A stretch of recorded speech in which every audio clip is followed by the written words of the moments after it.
Hello guys, welcome to English Education and happy Independence Day to all of you। तो आज हम पढ़ने वाले हैं क्लास 10th इकोनॉमिक्स से very short question answer. Chapter की समरी को ऑलरेडी हम पढ़ चुके हैं। अगर आपने नहीं पढ़ी है तो डिस्क्रिप्शन बॉक्स में आपको लिंक मिल जाएगा। तो यहाँ पर हम क्वेश्चन आंसर को स्टार्ट करने से पहले आज का थॉट ले लेते हैं। जैसा कि आज इंडिपेंडेंस डे है तो उसी से रिलेटेड अपने हिंदुस्तान की हम आज बात करते हैं। न सरकार मेरी है, न रोब मेरा है, न बड़ा सा नाम मेरा है, मुझे तो एक छोटी सी बात पर गर्व है कि मैं हिंदुस्तान की हूँ और हिंदुस्तान मेरा है। तो चलिए इसी के साथ हम क्वेश्चन आंसर स्टार्ट करते हैं। क्वेश्चन नंबर 1 है, what is it that can act as a medium of exchange in transaction. तो पूछा गया है मीडियम ऑफ एक्सचेंज क्या है ट्रांजेक्शन में, क्या चीज़ एक्ट करती है as a medium of exchange. हम बहुत डिटेल में पढ़ चुके हैं। इट इज़ मनी, ये मनी है जो मीडियम ऑफ एक्सचेंज का काम करती है ट्रांजेक्शन में। नेक्स्ट क्वेश्चन देखते हैं, what are demand deposits. Demand deposits क्या है। तो देखिए, people deposits their money in bank as it earns interest. तो लोग क्या करते हैं, अपने पैसे को बैंक में जमा करते हैं जिससे वो प्रॉफिट कमाते हैं as a interest. Since the deposits in the bank accounts can be withdraw on demand, these deposits are called deposits. तो देखिए, यहाँ पर कहा जा रहा है कि जो लोग हैं वो अपने पैसे को बैंक में जमा करते हैं और उससे इंटरेस्ट कमाते हैं, और ये जो डिपॉजिट रखा जाता है ना बैंक अकाउंट में, और उसे अपनी डिमांड पर कभी भी निकाला जा सकता है, इसी को हम डिमांड डिपॉजिट कहते हैं। Name two object that were use as money before the introduction of coin. Coin के इंट्रोडक्शन से पहले, कॉइन के बनने से पहले क्या चीज़ें ऐसी थी जो हम as a medium of exchange use करते थे, मनी की तरह यूज़ करते थे। वो हैं ग्रेन्स एंड कैटल्स। तो पशुओं को वो यूज़ किया करते थे, ग्रेन्स को यूज़ किया करते थे। नेक्स्ट क्वेश्चन है, how do the informal lender take undue advantages of borrowers helplessness. तो देखिए, हमने पढ़ा था चैप्टर में कि जितने भी इनफॉर्मल सेक्टर में जो लैंडर्स होते हैं, पैसा देते हैं, तो वो लोगों पर अत्याचार करते हैं, उन पे हाई इंटरेस्ट लगाते हैं, वो पैसा जो है बुरे तरीके से उनसे लेते हैं। तो वही क्वेश्चन यहाँ पर पूछा गया है कि कैसे जो इनफॉर्मल लैंडर्स होते हैं वो एडवांटेज लाभ उठाते हैं उन बोरोवर्स का जो असहाय होती हैं। तो देखिए, they charge high interest on loan. तो लोन पर वो काफ़ी हाई इंटरेस्ट लगाते हैं।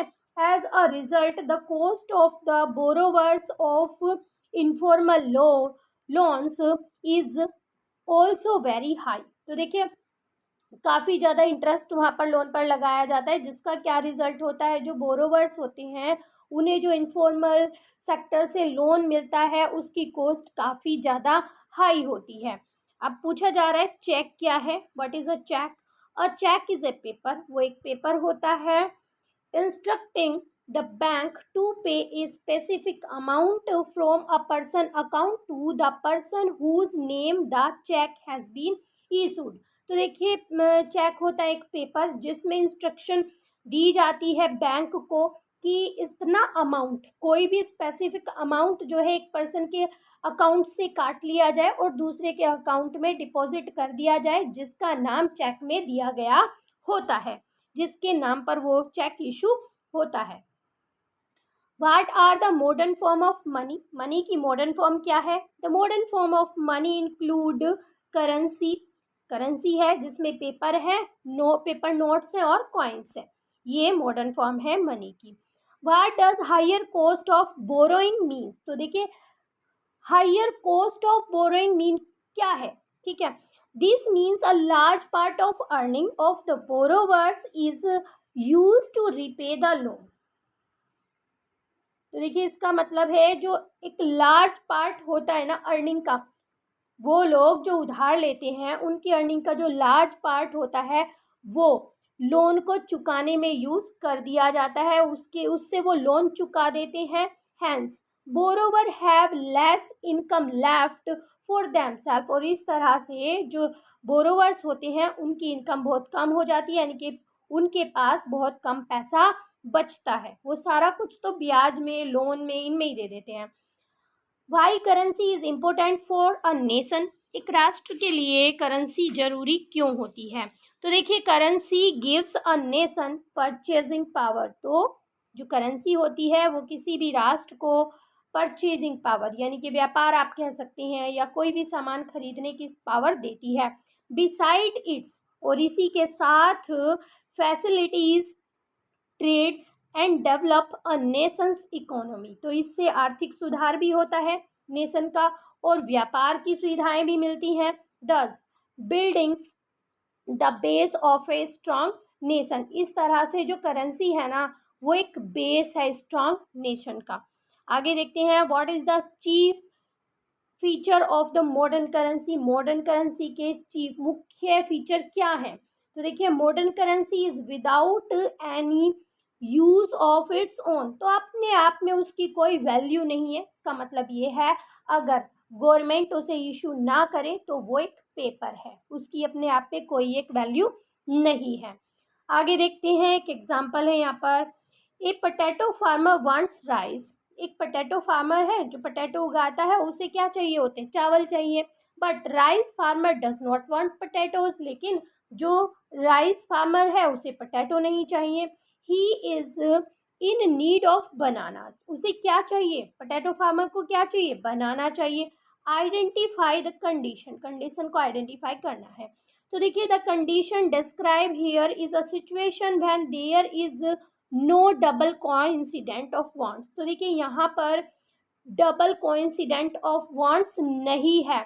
Any exchange of good is not possible here, तो यहाँ पर सामान की अदला बदली नहीं की जा सकती है, क्योंकि जो हमारा यहाँ पर पोटैटो फार्मर है उसको राइस चाहिए ही नहीं, उसको चाहिए बनाना, और जो उसे सामने मिल रहा है उसके पास है राइस, तो यहाँ पर डबल कोइंसिडेंट ऑफ वांट है ही नहीं। आगे क्वेश्चन है, what do people do with extra money, extra money के साथ लोग क्या करते हैं? आप भी बता सकते हैं। बैंक में जमा करते हैं। They deposit it with bank by opening an a account, bank account in their name, अपने नाम से एक बैंक अकाउंट खोलते हैं और उसमें अपना पैसा जमा करते हैं, जिससे कि उन्हें अर्निंग होती है, इंटरेस्ट मिलता है। नेक्स्ट क्वेश्चन है, prove with an argument, argument देते हुए हमें प्रूव करना है, साबित करना है that there is a great need to extend formal resources of credit, तो क्रेडिट के यानी कि लोन के जो फॉर्मल रिसोर्सेज हैं, पढ़ा है हमने फॉर्मल और इनफॉर्मल के बारे में, उन्हें बढ़ाना चाहिए रूरल एरियाज में।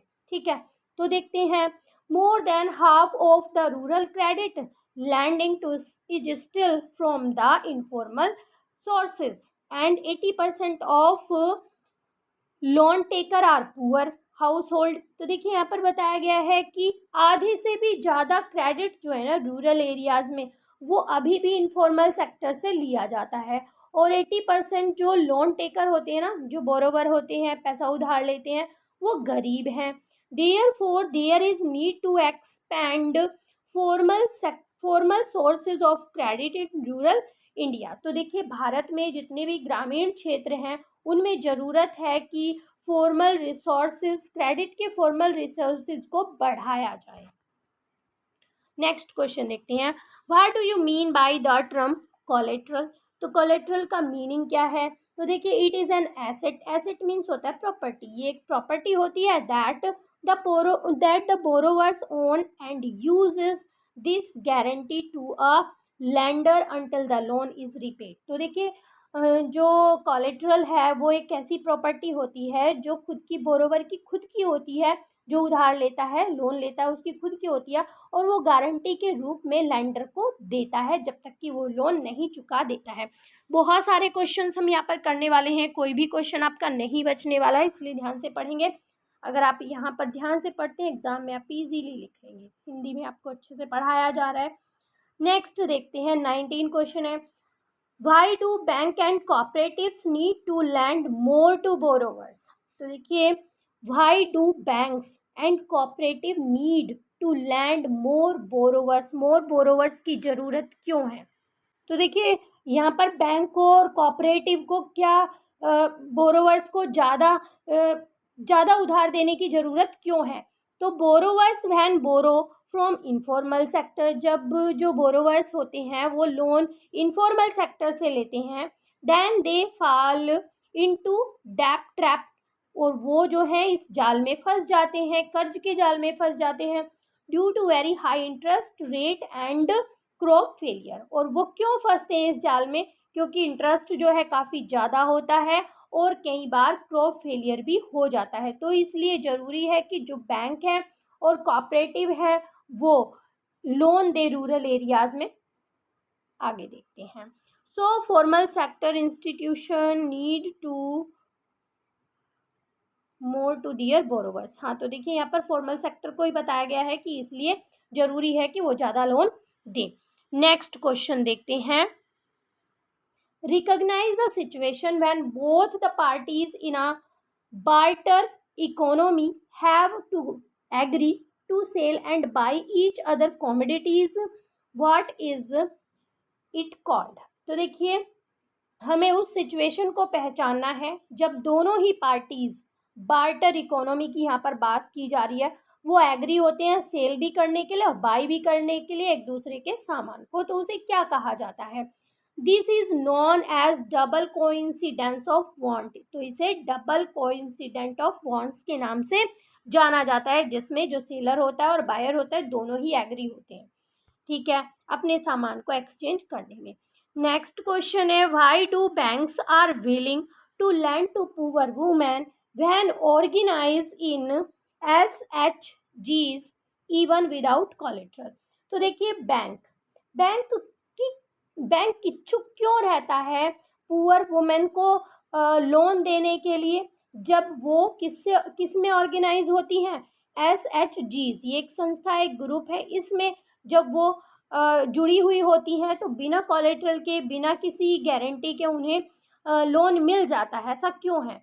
देखिए, it is because member of SHGs are an organised group, ये एक ऑर्गेनाइज्ड ग्रुप है, which has a good track record of returning loans, और इनका बहुत अच्छा रिकॉर्ड है लोन को चुकाने का। Otherwise they do not become eligible for bank loan. अगर ऐसा नहीं हो, इनका अच्छा रिकॉर्ड नहीं हो, तो बिना किसी कोलेट्रल के इन्हें लोन नहीं मिलेगा। तो यही रीज़न है क्योंकि इनका रिकॉर्ड जो है काफ़ी अच्छा है।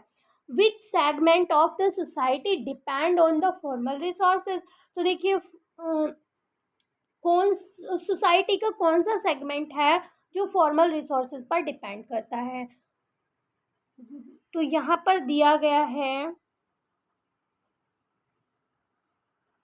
द पुअर, बट यहाँ पर हमने चैप्टर में ऐसा पढ़ा था कि जो रिच पर्सन है वो उन्हें ज़्यादा फॉर्मल रिसोर्सेज से लोन मिल जाता है, लेकिन यहाँ पर दिया गया है पुअर डिपेंड ऑन, बट ये मुझे गलत लग रहा है क्योंकि जो पुअर लोग हैं वो ज़्यादातर इनफॉर्मल सेक्टर पर डिपेंड करते हैं, ठीक है। आगे देखते हैं। Apart from credit what other issues are taken up by SHGs? तो देखिए अपार्ट फ्रॉम क्रेडिट से अलग हटकर और कौन कौन से इश्यूज हैं जो यहाँ पर रखे जाते हैं या लिए जाते हैं इस संस्था के द्वारा, इस ग्रुप के द्वारा? तो देखिए SHGs discuss about domestic violence, यहाँ पर डोमेस्टिक जो घरेलू हिंसा होती है उसके बारे में बात की जाती है। न्यूट्रिशनल प्रॉब्लम, ये जो कुपोषण की प्रॉब्लम है इसके बारे में बात की जाती है। With their children and other health issues of their family, और उनकी फैमिली के जो दूसरे हेल्थ इश्यूज हैं उनके बारे में भी बात की जाती है। ऐसा नहीं है कि बस लोन की यहाँ पर बात की जाती है, नहीं, उससे अलग भी यहाँ पर ये बात करती हैं। What prevents of poor from getting bank loan? तो देखिए ऐसी क्या चीज़ें हैं जो गरीबों को रोकती हैं कि वो बैंक से लोन नहीं ले पाती हैं? Bank loans requires proper documents. सबसे पहले तो बैंक को ज़रूरत होती है लोन देने के लिए कि प्रॉपर डॉक्यूमेंट्स हो, कोलेट्रल हो, अब एब्सेंस ऑफ कोलेट्रल, अब उनके पास कोई अपनी प्रॉपर्टी तो होती नहीं है, गरीब लोग हैं, कोलेट्रल की एब्सेंस की वजह से is one of the major reason, यही एक मुख्य कारण है which prevent the poor from getting bank loan, तो जिसकी वजह से जो गरीब लोग हैं वो बैंक से लोन नहीं ले पाते हैं। Mention one of the major reason which prevents the poor from, बिल्कुल सेम क्वेश्चन यहाँ पर रिपीट हुआ है। आगे बढ़ती है। What are included in the collateral demand that lender make against loan? तो देखिए क्या क्या चीजें इंक्लूड की गई है कोलेट्रल में, ठीक है। तो देखिए the collateral demands that lender make against loan, मतलब जब तभी वो लोन देते हैं जब क्या क्या चीज़ें होनी चाहिए, उसमें क्या क्या चीज़ें, बिल्डिंग है बोरोवर की कोई भी प्रॉपर्टी हो, कैटल ऑफ द बोरोवर, कोई पशु हो बोरोवर का, और any fixed deposit of borrower in the bank, या फिर बोरोवर का कोई डिपॉजिट हो बैंक के अंदर, तो ये एज ए कोलेट्रल यूज की जाती हैं। Prove with an argument that there is a great need to expand formal resource of credit in rural India, फिर से एक और क्वेश्चन रिपीट हो रहा है, आगे बढ़ते हैं, पढ़ चुके हैं हम इसको। What is the main purpose of which farmer in rural areas taken loan? तो देखिए यहाँ पर क्वेश्चन जो है what is the main purpose, क्या पर्पस होता है कि जो फार्मर्स होते हैं ना रूरल एरियाज में वो लोन लेते हैं, तो देखिए crop production is the main purpose, उनका मेन पर्पस होता है कि उन्हें क्रॉप प्रोडक्शन करना होता है, फसल उगानी होती है, for which farmer requires loan, जिसके लिए जो फार्मर्स हैं उन्हें लोन की ज़रूरत होती है। How is money beneficial in transaction, जो मनी है वो किस तरह से लाभकारी है ट्रांजेक्शन में, तो देखिए money beneficial in transaction, it eliminates the need for double coincident of fund, तो देखिए अगर मनी होगी ना तो डबल कोइंसिडेंट ऑफ फंड्स की ज़रूरत ही नहीं होगी, वो उसको हटा देती है। It acts as a medium of exchange, और जो मनी होती है मीडियम ऑफ एक्सचेंज के रूप में काम करती है, तो यहाँ पर बायर को और सेलर को ये नहीं देखना पड़ेगा कि उन्हें एक दूसरे का सामान जरूर खरीदना है अगर मनी होता है, ठीक है। आगे देखते हैं। What are the modern form of currency, modern form क्या है करेंसी की जान चुके हैं, पेपर नोट है, कॉइन्स है, ये मॉडर्न फॉर्म ऑफ करेंसी है, बट ये जो है इशू होनी चाहिए बाय इंडियन गवर्नमेंट। आगे पढ़ते हैं। What is double coincident of bonds, double coincident of bonds क्या है, बहुत देर से हम डबल कोइंसिडेंट ऑफ बॉन्ड्स पढ़ रहे हैं, क्या है। What a person desire to sell is exactly what the other wishes to buy, तो देखिए एक पर्सन है जो अपने सामान को कुछ सेल करना चाहता है, उसी समय पे जो सामने वाला पर्सन है जो बायर है उसकी इच्छा उसे खरीदने की होनी चाहिए, यानी कि सेलर की और बायर की सेम विश होनी चाहिए, इसे हम डबल कोइंसिडेंट ऑफ बॉन्ड्स कहते हैं। आगे देखते हैं। Why do poor people in rural areas prefer to borrow from informal resources, तो देखिए ऐसा क्या है, ऐसा क्यों है कि जो रूरल एरियाज में गरीब लोग हैं वो तैयार हो जाते हैं, वो ज़्यादा पसंद करते हैं इनफॉर्मल रिसोर्सेज से उधार लेना।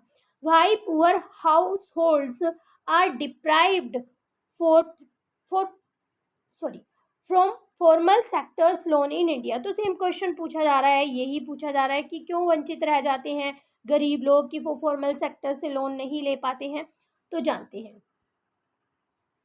There are certain requirements in taking loans for formal sector like collateral, documentation and other formalities.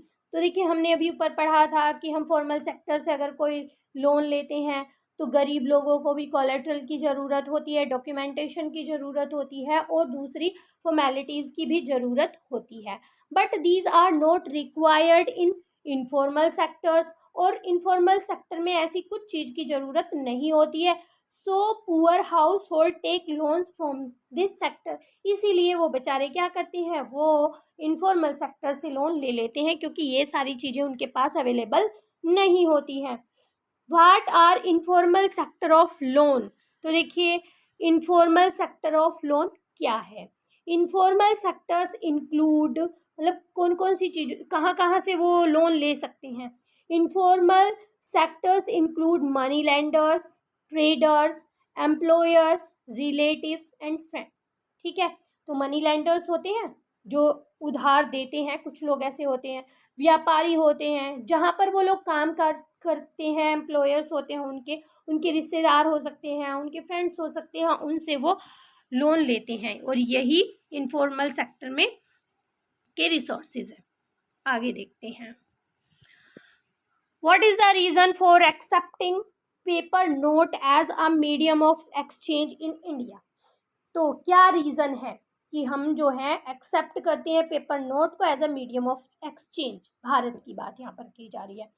तो देखिए, the reason for accepting paper notes as medium of exchange in India is that paper notes are authorised by the government of India. क्योंकि ये किसके द्वारा चलाए जाते हैं, किसके द्वारा ऑथोराइज हैं, ये हैं गवर्नमेंट ऑफ इंडिया के। आगे पढ़ते हैं, what is barter system. Important है, समझना भी जरूरी है। बार्टर सिस्टम क्या है। तो देखिए, when goods are directly exchanged for goods, जब किसी सामान को डायरेक्टली किसी सामान से बदला जाता है, and there is no use of money, और मनी का कोई भी वहाँ पर यूज नहीं किया जाता, it is called barter system. इसे बार्टर सिस्टम कहा जाता है, यानी कि एक सामान दो और दूसरा लो, इसे बार्टर सिस्टम कहते हैं। ठीक है, एग्जाम्पल से जैसे कि गांव में मोस्टली होता है, सब्जी बेचने वाला है, उसे क्या देते हैं, उसे गेहूं दे देते हैं, उसके बदले में सब्जी ले लेते हैं, तो इसे हम बार्टर सिस्टम कह सकते हैं। मैं ये एग्जाम्पल आपको बता रही हूँ। आगे देखते हैं, Amit is using his money two by asset like house, commercial land and machines, right. What is he actually doing. तो देखिए, कोई अमित है, वो अपना मनी यूज कर रहा है किसी प्रॉपर्टी को खरीदने में, जैसे कि घर है, या फिर कॉमर्शियल लैंड है, यानी कि वो खेती करने के लिए लैंड को खरीद रहा है, या फिर कोई मशीन है। तो एक्चुअली में वो कर क्या रहा है। तो देखिए, he is investing his money, वो अपने पैसे को इन्वेस्ट कर रहा है with a hope of earning profit. क्या आशा करते हुए कि उसका जो है उसकी अर्निंग ज़्यादा होगी, उसे प्रॉफिट होगा फ्रॉम दीज एसेट्स। ये जो सारी प्रॉपर्टी है, इससे उसे अर्निंग होगी, तो वो ये सोचकर यहाँ पर पैसा इन्वेस्ट कर रहा है। How does money act as a medium of exchange. किस तरह से मनी काम करती है मीडियम ऑफ एक्सचेंज में के रूप में। By acting as intermediate in the exchange process. तो एक्सचेंज प्रोसेस में, किसी भी लेन देन में, ये एक इंटरमीडिएट का काम करती है। Money acts as a medium of exchange. इस तरह से मनी मीडियम ऑफ एक्सचेंज का काम करती है। How do the deposits with banks become their source of income. तो देखिए, जो डिपॉजिट है, जो पैसा है बैंक में जमा किया जाता है, वो बैंक के लिए सोर्स ऑफ इनकम कैसे होता है। The source of income of bank, bank क्या करता है, bank charge higher interest rate on loan. तो बैंक जो है हायर इंटरेस्ट रेट चार्ज करता है लोन पर। Then what they offer to deposit, जितना वो डिपॉजिट के ऊपर ऑफर करता है ना, जितना, जैसे कि पैसे कुछ लोग जमा करते हैं, चैप्टर में हमने पढ़ा था, उस पर कम इंटरेस्ट दिया जाता है, बट जो लोन दिया जाता है उस पर इंटरेस्ट हाई होता है। ठीक है, द डिफरेंस ऑफ इंटरेस्ट, और यही जो डिफरेंस है ना इंटरेस्ट का, is the main source of income of bank. यही बैंक की इनकम का मेन सोर्स है। What is demand deposit. Demand deposit क्या है, पढ़ लिया है हमने। आगे देखते हैं, what are the formal sector of loan. अभी हमने पढ़ा था इनफॉर्मल सेक्टर ऑफ लोन के बारे में, अब हम पढ़ेंगे फॉर्मल सेक्टर ऑफ लोन। तो देखिए, फॉर्मल सेक्टर में क्या है, बैंक एंड कोऑपरेटिव, ये फॉर्मल सेक्टर के अंदर आते हैं, bank and cooperative. Give that a large number of people in our country are poor. तो हमें क्या करना है, मतलब दिया गया है कि बहुत सारे लोग हमारी कंट्री में गरीब हैं।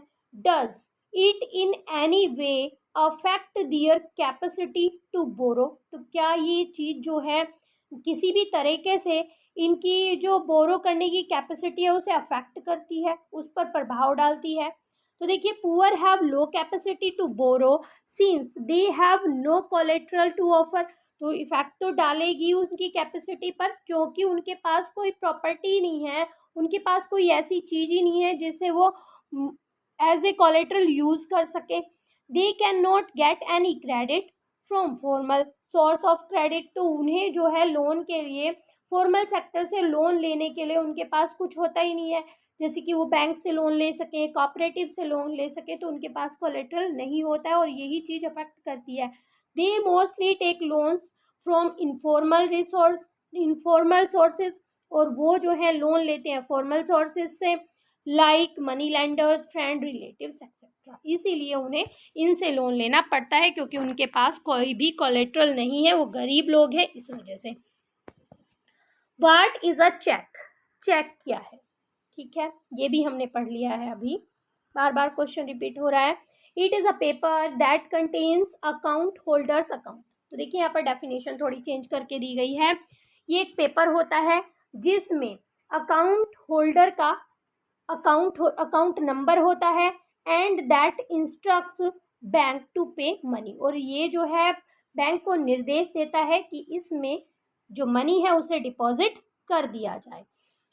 What was used as money in early age in India, तो अर्ली एज में भारत में क्या चीज़ एज अ मनी यूज़ की जाती थी, पैसे के रूप में यूज़ की जाती थी?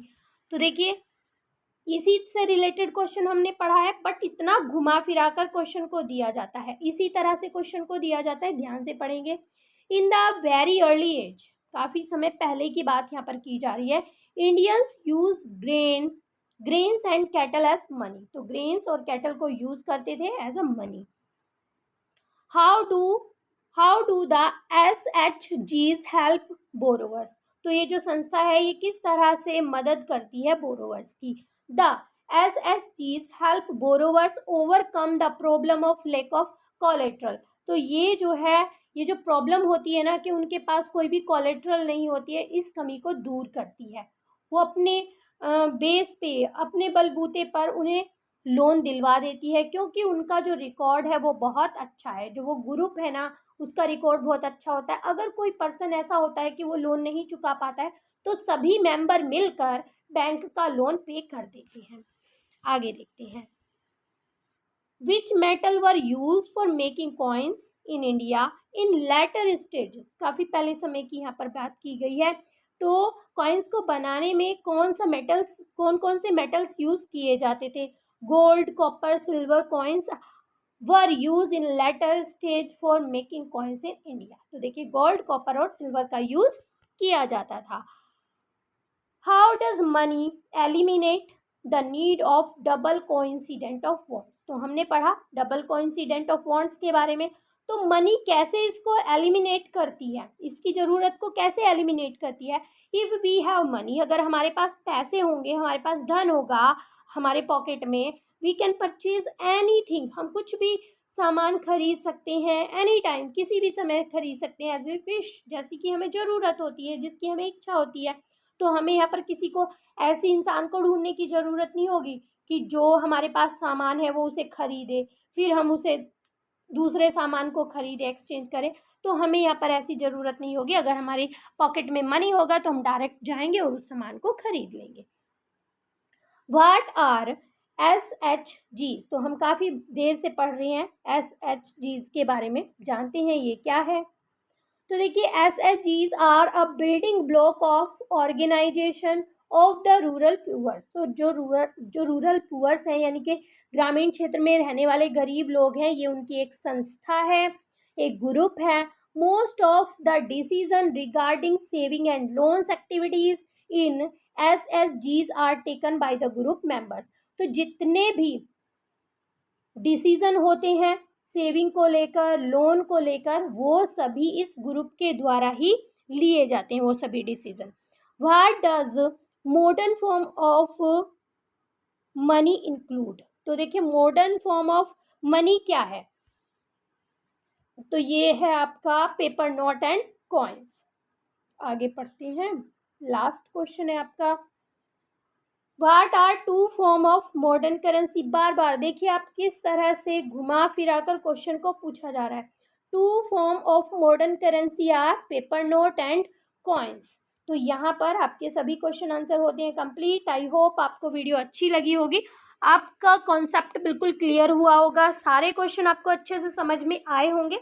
आए हैं तो एक लाइक जरूर करें, और अगर आप चैनल पर भी पहली बार आए हैं तो चैनल को सब्सक्राइब करें ऐसी ही कुछ और वीडियोस के लिए। साथ ही बेल आइकन को भी प्रेस करें। मिलते हैं अपने नेक्स्ट टॉपिक में, तब तक के लिए बाय बाय।